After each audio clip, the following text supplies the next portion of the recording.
একই সঙ্গে ঢাকার বাইরেও বিভিন্ন জেলায় যে আন্দোলন হচ্ছে সেসব জায়গায়ও এই একই স্মারকলিপি সেটি পদযাত্রাটি শাহবাগ হয়ে ইঞ্জিনিয়ারিং ইনস্টিটিউট হয়ে এখন এই অবস্থানে এসে দাঁড়িয়েছে এবং মিছিলের যে সামনের যে অংশ এই অংশটিতে আমি আছি। মিছিলের একদম পেছনের অংশটি এখন হাইকোর্ট মাজার যে এলাকা সেই এলাকার মধ্যে রয়েছে।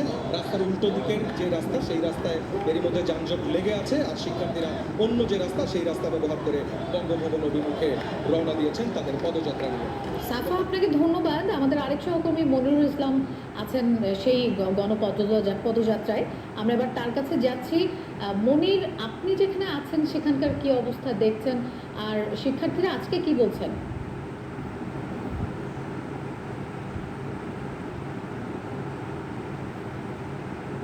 এই মুহূর্তে দেখছেন যে একটা বিশৃঙ্খল পরিস্থিতি এই মুহূর্তে সৃষ্টি হয়ে গেল।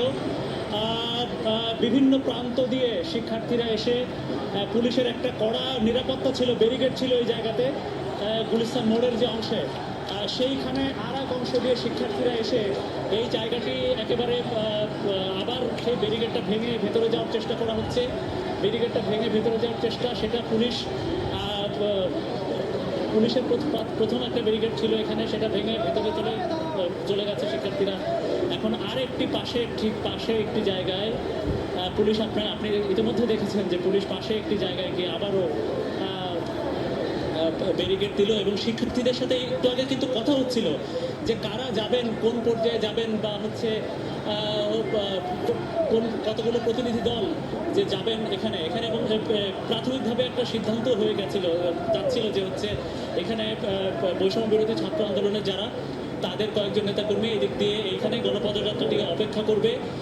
এক পক্ষ গিয়ে বা কয়েকটি প্রতিনিধি দল তারা গিয়ে রাষ্ট্রপতি বরাবর বঙ্গভবনের প্রধান ফটকে তারা স্মারকলিপিটা দিয়ে এখান থেকে তারা আবার পদযাত্রা নিয়ে হয়তো ঢাকা বিশ্ববিদ্যালয় ক্যাম্পাসে ফেরত যাবে। কিন্তু আমরা একটু আগে দেখলাম যে সেই আলাপ আলোচনা চলতে চলতে আবারও একটা পরিস্থিতি তৈরি হলো যে শিক্ষার্থীরা এক দফা সকাল আজকে 12টার পর থেকে যে কয়েক দফা যে পুলিশের ব্যারিকেড ভাঙা হয়েছে, ভেঙে ভেতরে ঢোকা হয়েছে।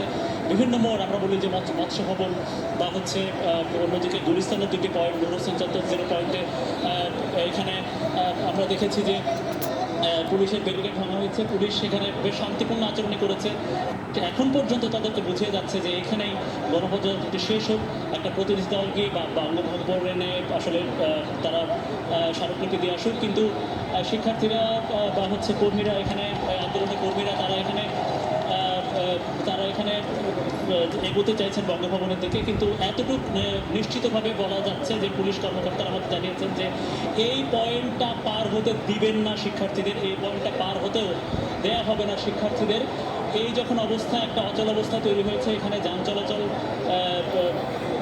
একেবারে বন্ধ হয়ে গেছে। আশপাশের পুলিশের রমনা বিভাগ এবং মতিঝিল বিভাগ, দুই বিভাগের অনেক পুলিশ এখানে অবস্থান নিয়েছে। জল কামান সাজোয়া যান। দর্শক,